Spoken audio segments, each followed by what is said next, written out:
Bonsoir, bonsoir, bonjour, c'est Congo News 24. Chers téléspectateurs, comme toujours avant de commencer notre émission, nous disons merci à Dieu, nous disons merci à nos chers abonnés et téléspectateurs qui nous suivent partout dans le monde entier et en RDC. Chers téléspectateurs, soyez les bienvenus dans notre émission haute sur la situation politique dans notre pays. Oyo mikolo moto peli FCC za kupanzana dissension au sein du Front commun pour le Congo. Alors bande kon émission eza somme. Mais avant de yana ponwana, on va commencer d'abord na dossier oyo yindi mikolo. Oyo la dossier yaba Jean Yasseni. Nanga adjaki bala afuta batuna été pendant 17 mois. Alors, téléphone à Nanga et Zakole la banda tongoti pourquoi. Nanga demande aux agents impayés de la radio de ne plus lui téléphoner. Et Zaya Koyinda, toko développons ensemble. Deuxième point chez téléspectateurs. Oyo eza somo bande kunanga. O balubaka igno sacré zo continue ko beta ba film. Dissension au sein du Front commun pour le Congo. Et Yindi, fin de FCC, suivez les débats live, plusieurs membres ont quitté FCC. Bande ko bazaka ko kendi. Batu bazaka ko kiti. Alors, Steve Bikai, oaza ministre des Actions humanitaires et Solidarité nationale, il est président national du Parti travailliste, il y a regroupement AFDC, un membre du FCC, a proposé des discussions internes. Bande ko boko yoka débat, ba tuni bango ba question mais bango ba sa ko kende na union sacrée. Alors il faut totala coordination mobimba et longo parce que anadek déjà le que FCC et komimi bali. FCC progressive et bimi. Bande ko nga eza somo. Alors toko développer point ensemble. Alors, chers téléspectateurs, chers Internet, soyez les bienvenus dans notre émission. Boy sabande ko émission epani et comitant auto so la kamasolo. Bande ko ngai poya di boso eza somo. Makambo tu basala sala ya mabe bani ko bima.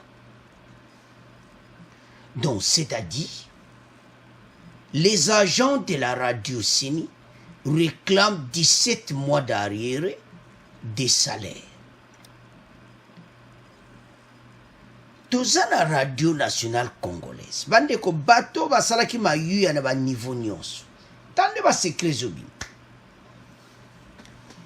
Kabila et Nanga, ils ont créé la radio Yasseni. De radio wana, ils ont parti à business na bango. Ndeni be élection, ba nouvelle élection, bolmbozo. Do ba pays à monde. Ou le ba somba makambo élection na RTNC. Alors bazo zwango na radio Yasseni. Botala nzambe nenga salaka. Ils ont créé cette radio. Mais après ma vote, radio wana ils sur une activité. Bazo futa bangoti. Alors, baye ba continue na bango boulot. Sikoyo et comment anake ba futi bangote pendant 17 mois. Donc, banda janvier 2019, ils n'ont jamais été payés. Bande konanga makambo tuto sala kana nkoko ebimaka. Bato basali mayuya na ba niveau ebele. Jusqu'à ce que kozala na radio Yasseni alors que nous avons la RTNC. Oyo makambo oyo avec mukuna za koloba.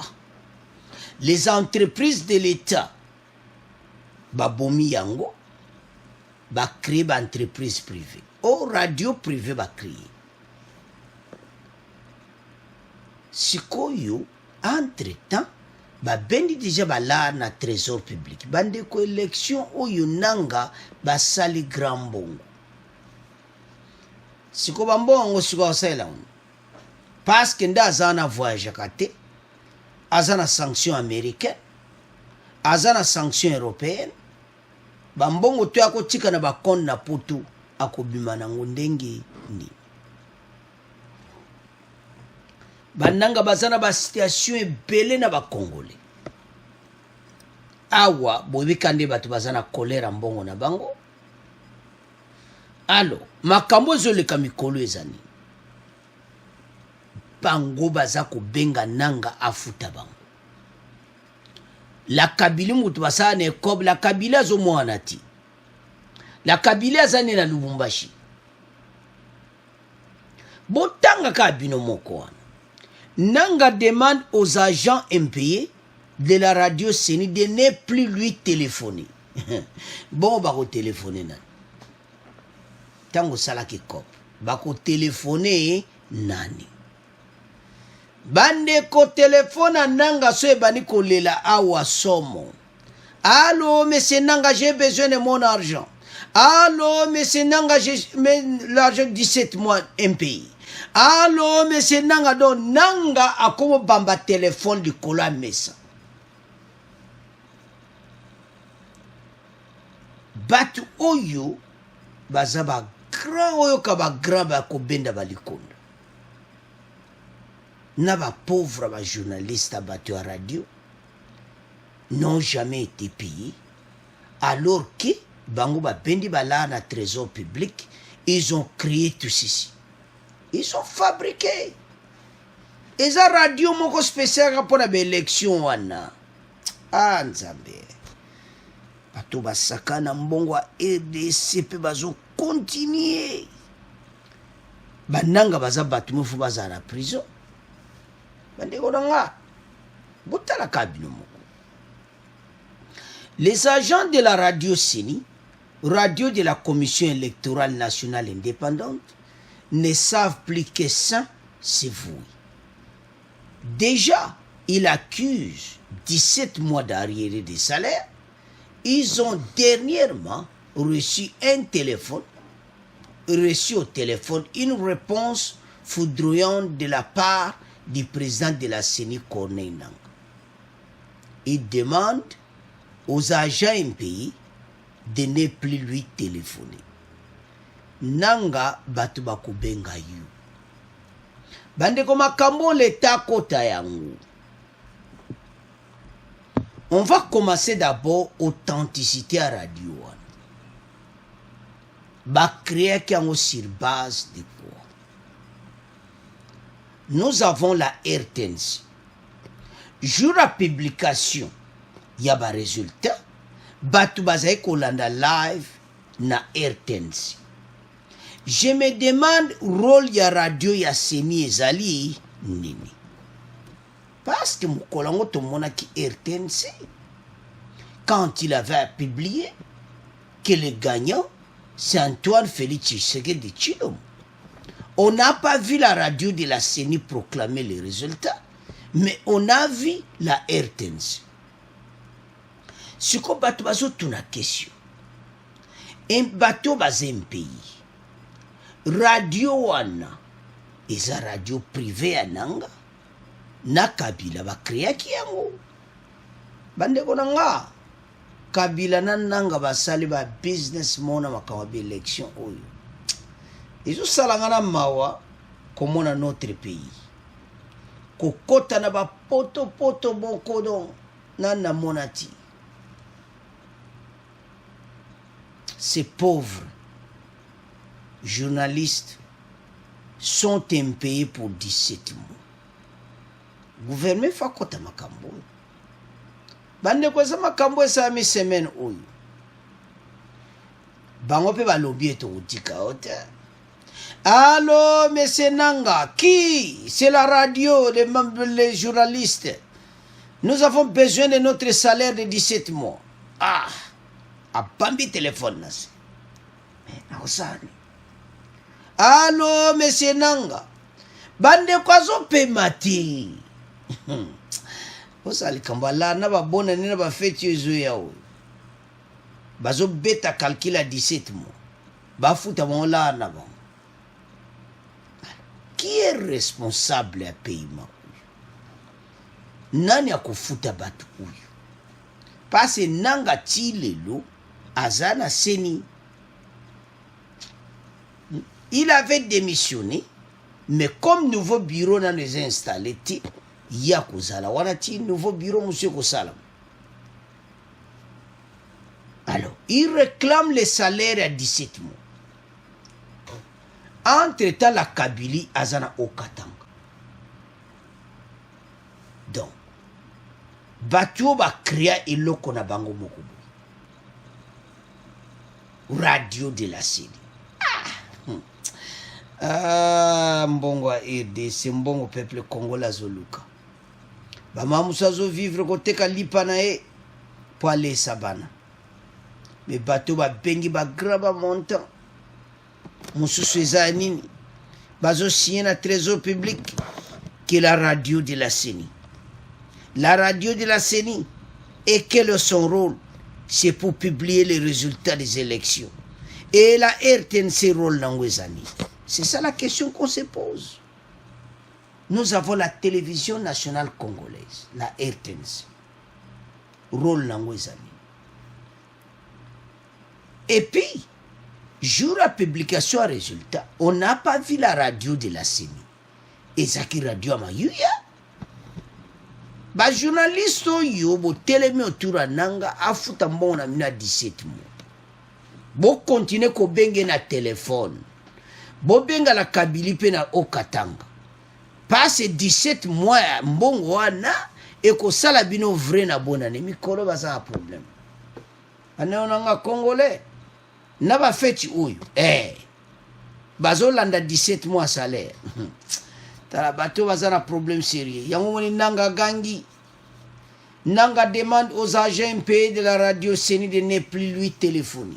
Bako téléphoner you. Bimisa mbongo pesa bango. D'entrée de jeu, ces derniers juges dérangeaient les appels téléphoniques de ces pères de famille qui ne demandent qu'à être remis dans leurs droits. Cher ami, pourquoi vous me dérangez? Pourquoi me laisser tranquille? A-t-il répondu au téléphone? Bato badjuna ba jiji na bango.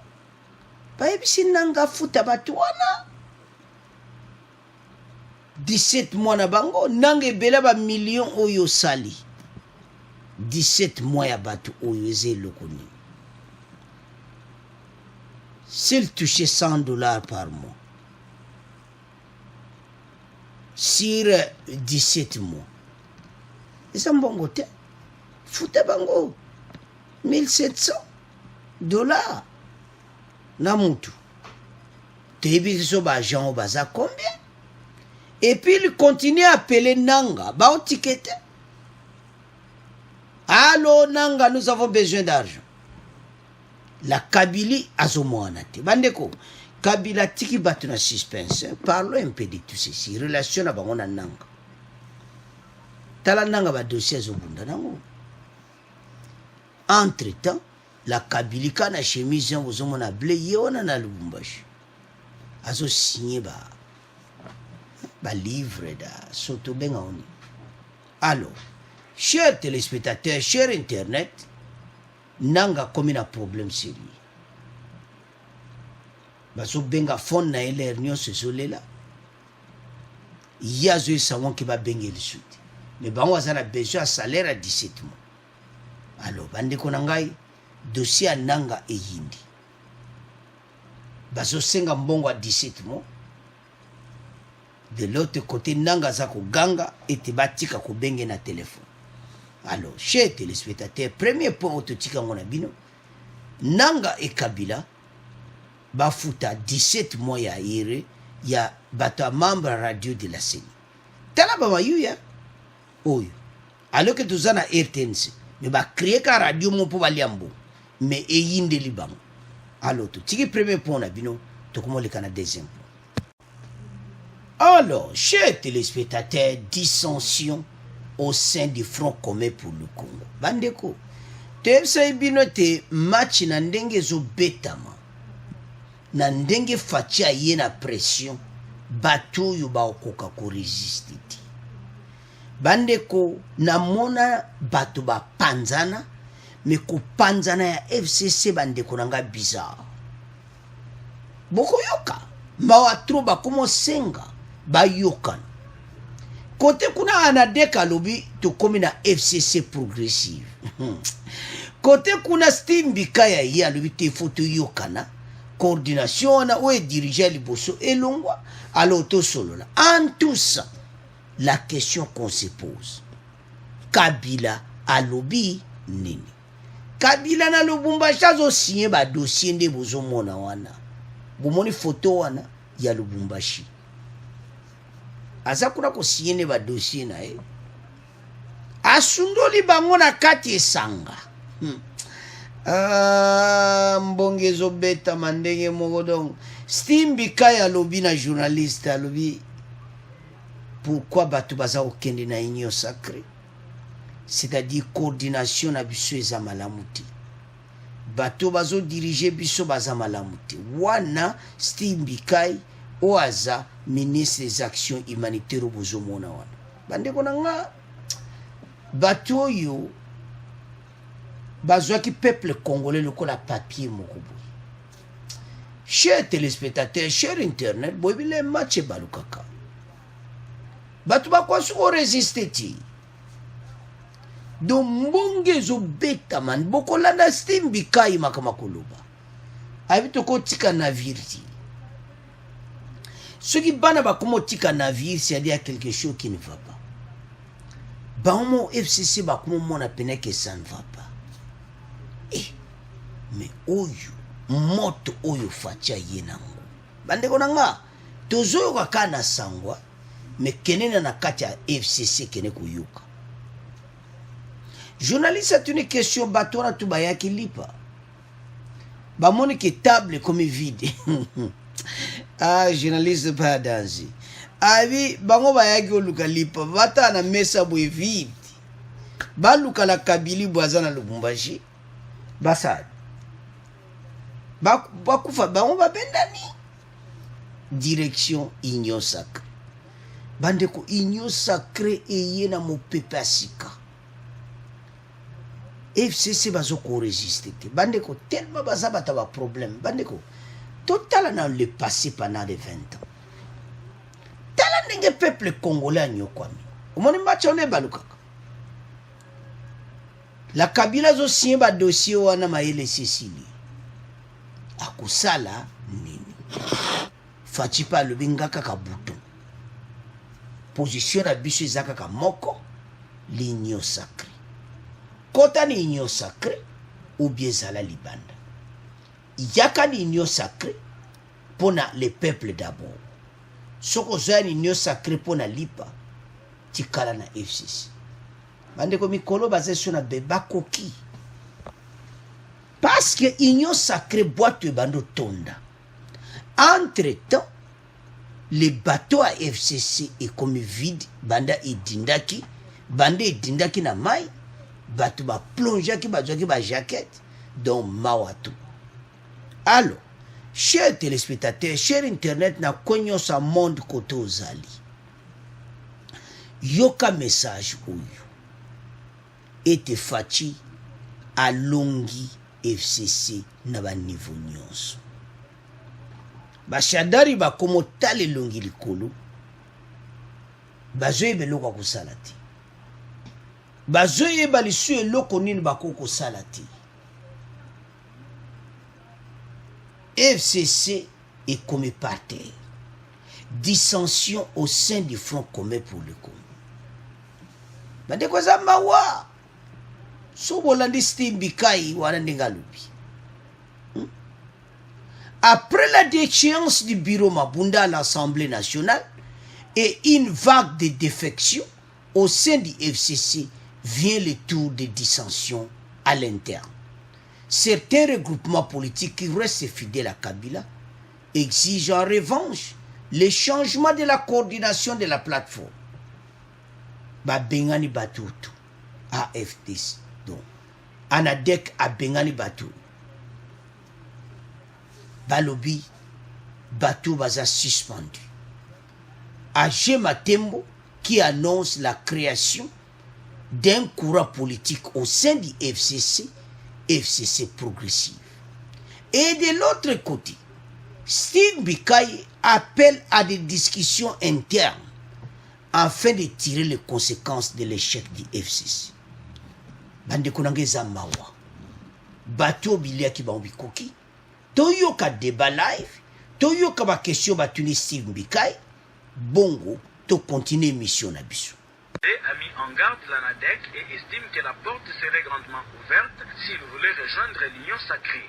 Pour le ministre Steve Bikai de l'AFDCA, il est important que le FCC tire les conséquences de son échec. Le FCC reste invisible, mais la démocratie veut qu'il y ait un débat interne. Et c'est ce qui s'est fait. Le problème, c'est que la coordination qui est en place n'a pas été à la hauteur, qui doit se mettre à l'écart. Parce qu'au lieu d'équiper le navire, comme les autres, on doit faire des réformes à l'interne pour que les choses s'arrangent. Contacté, le coordonnateur du FCC Némi Moulania invite l'opinion à prendre son mal en patience, car une position officielle du FCC sera connue dans les heures qui suivent. Certains dignitaires du FCC estiment que la demande de changement du coordonnateur Némi Moulania est un faux débat, alors que le député Félix Kabangi-Numbi invite à l'unité du FCC. Fidel Lokinda du PPRD estime que le changement à la tête de la coordination du FCC n'est pas à l'ordre du jour. Et pour François Nzekouye, les voix qui s'élèvent, ça et là, témoignent qu'au sein du FCC, il y a une vraie démocratie. On l'écoute encore fort au micro de Michel Kikinda. Il faut considérer que toutes ces réactions n'ont qu'un seul objectif, c'est celui de redynamiser les FCC dans l'unité, mais toujours dans la diversité, parce que les FCC n'ont jamais été monocolores. Et donc, c'est tout à fait normal qu'à un moment donné, des voix discordantes soient entendues, mais à la fin, nous croyons pouvoir réunir tout le monde autour du seul et même objectif, c'est l'unité de la famille politique, la reconquête du pouvoir du sommet à la base, ou de la base au sommet. Mais comme je viens de vous dire, il est tout à fait normal, quand des moments pareils, que des voix s'élèvent pour réclamer l'amélioration de notre façon de travailler, qui réclament des changements au sein de notre famille politique.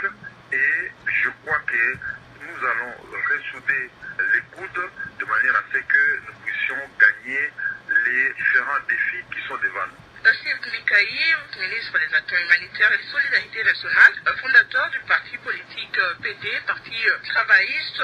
Vous êtes cadre du regroupement politique FDCA et membre du FCC. Vous proposez des discussions à l'interne au sein du FCC afin de tirer les conséquences de l'échec du FCC. Est-ce que vous pouvez nous en dire plus? Oui, madame, il ne s'agit pas d'un seul échec.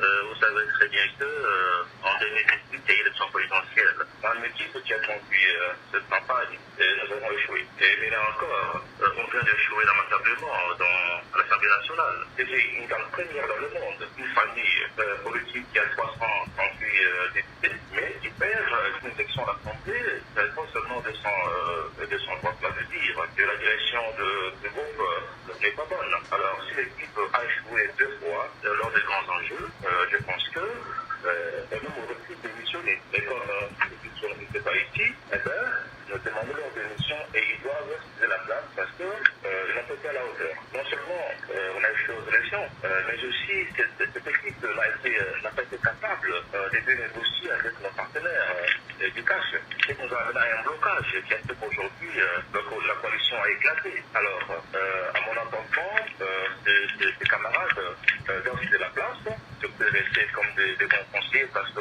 c'est la mer. De conseiller comme des sages, mais il faut laisser absolument la direction de FCC à d'autres personnes. Voilà. Alors, est-ce que vous avez demandé à l'interne, à la coordination, de pouvoir démissionner à cause de tous ces échecs enregistrés? Absolument, je pense que j'étais le premier à demander ces démissions parce qu'il fallait qu'on fasse une évaluation en profondeur et qu'on tire les conséquences. Mais comme on a fait une évaluation compétente, les questions posées n'ont pas été répondues pour justifier cet échec.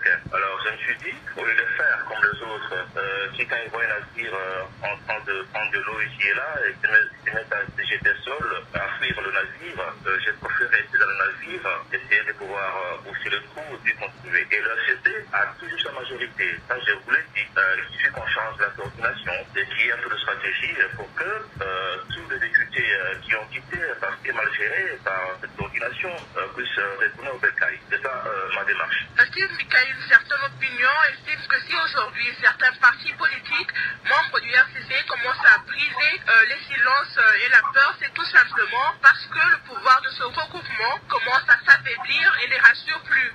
Mais c'est tout à fait normal.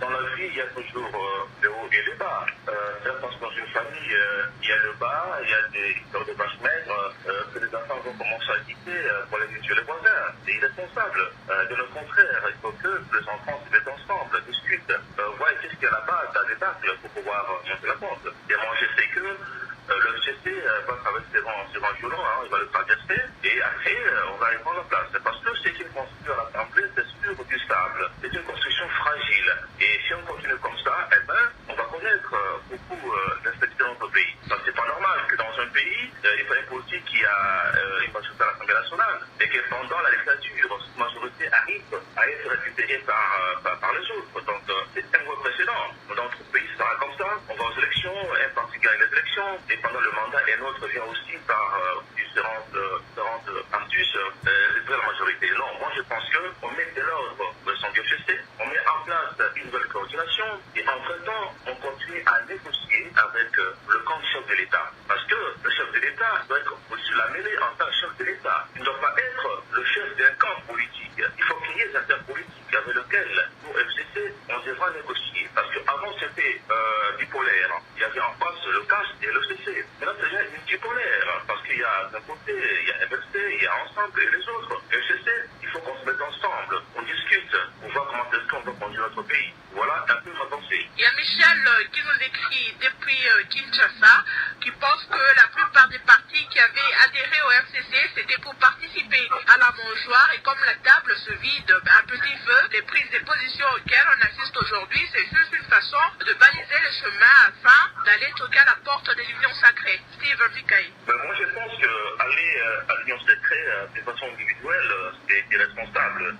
Moi, je crois que, comme le chef de l'État a dit avoir rendu la main à tout le monde, et que sa démarche n'est pas de débaucher les gens, c'est vraiment un peu immoral, le débauchage. Mais moi, je crois que, comme c'est une idée qui vient du chef de l'État, eh bien, nous pourrons bien la saisir pour négocier avec son camp, avec tous les autres, pour l'Union sacrée dans la finalement une union de tous les fils et tous les filles du pays pour affronter les enjeux, n'est-ce pas, dans notre pays. On a d'un côté, dans l'est du pays, il y a des groupes armés, par-ci par-là, l'économie ne marche pas, donc on a tous les défis, n'est-ce pas, à relever. Et pour ce faire, il faut, l'Union sacrée doit être compris comme un esprit patriotique de tous les Congolais qui se mettent ensemble pour pouvoir relever les défis. Voilà ce que je comprends. Mais de commencer à fuir, le CC, après qu'on ait gagné des postes, qu'on ait gagné davantage, au moindre enfant qui souffle, commencer à fuir. Je lance un appel à tous les députés, les sénateurs, à tous les partis. Il faut qu'on change d'intérieur. La coordination doit tomber. Il n'y a pas d'alternative. Cette coordination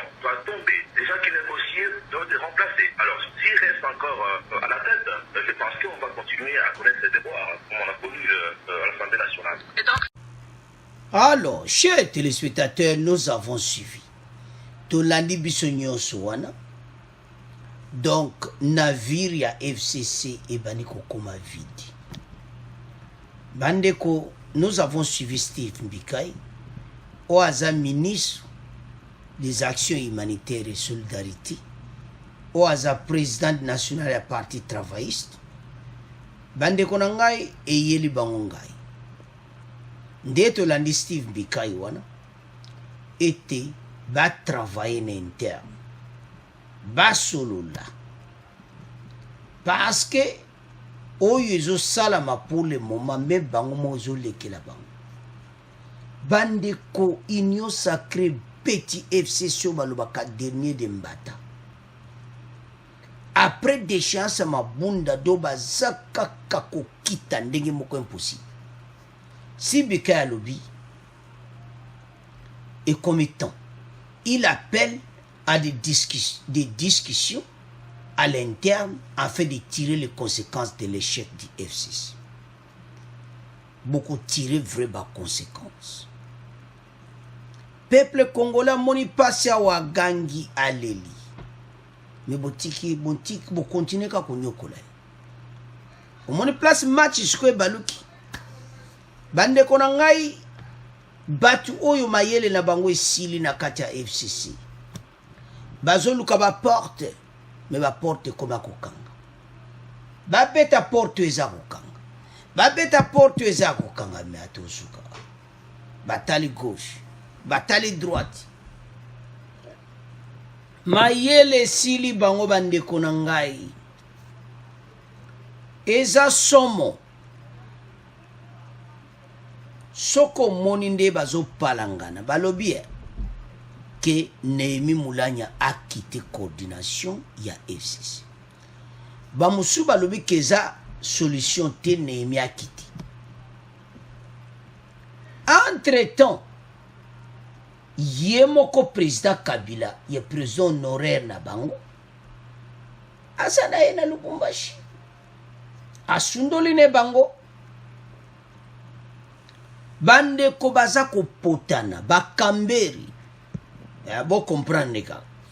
Secrétaire permanent PPD Ferdinand Kamberi bazo potana. Naba Steve Bikai. Age Matembo alobeli bango que Néhémie, Obin Minaku, Emmanuel Shadari basé sur un droit ya ko diriger FCC. Siko Kabila alobi nini bade ko tolandi wana batu oyo bazo lukamena ko solulana fachi pone union sacré balubitu baluka lisuba entente masolo beta masolo za lisusu te union sacré de direction mususu fachi apesa bango naloba nini plusieurs avertissements. Fachi bien. Il a même dit dans son discours que je salanga passe Kolobaki. Combien de fois il a été humilié par le peuple congolais pour atambolana FCC. Peuple congolais l'Obama Bay. Il y en a même d'autres bandes qu'on a vu dans les médias. Il y a d'autres bases qui claires. Quand tu vois tout lingi Fachi. Mais le kola s'associe na bateau wa boma bateau pendant 20 ans. Tu ko sepela na Fachi. Et belé baloba. Mais les loba eko comprendre pourquoi Fachi a eko kangamana bateau. Bandeko. Moyibia. Mobomia pour ça na pembe na yo yeba. Na musiko yebete kazana. Fachi était très intelligent. Soka yoga kama loba na biso. Peuple congolais, to lingi bangote. Baza bato ba nyokoli biso pendant 20 ans, to komona bangote. Mbelelo yo union sacré lingi bota matin. Il fallait Fachi azala na bango. Aye babango. Bande konanga batu oyo. Bazo tambola na makila ba congolais na maboko. Bako vivre bien de. Je ne vois pas comment FCC bako survivre. Nama beonyo so mamba sali pendant les 20 ans. Donc bako koma pena obalo baka par terre. Ba palangani. Ba komi konage. Et roi congolais komotala ba. Mache baluki. Mache baluki basé sur ne loko kolobate. Basé sur na choite mayele sili bango. Alo bande konangai. Tala batoyo et pas ba memi bisu. Botala lelo ndenge Fachi anyati bango. Vive l'union sacrée. Bato bozana ngam message ya Congo News et Lobibui. To ya biso nyonso tour Fachi. To avancer l'union sacrée. Bato babunga pona libela. Bolandi debawana. Bolandi Steve Mbikai. Bakomo lukani to solula. Mais biso na bango to zali susuti. Alors bande konangai to tika koyoka ba faux discours. Et comme tato sangana ensemble avec Fachi totambusa mboka na biso bato oyo babebisi mboka na biso pendant plusieurs années tant ekomi batika biso nye union sacrée ezo ebonga tozwa ministre sika premier ministre gouvernement sika evanda masolo etambola alors tokomi na fin émission bokontinue kosabone massivement FCC epanzani ndeko na ngai tobetela Fachi maboko Fachi a gagné tozala biso nyonso nsima na ye po to avancer avec l'union sacrée. Merci na ba commentaire na bino bokontinue kosabone massivement bopartager ba vidéo oyo pour aider Congo News 24. Alors au revoir, à la prochaine.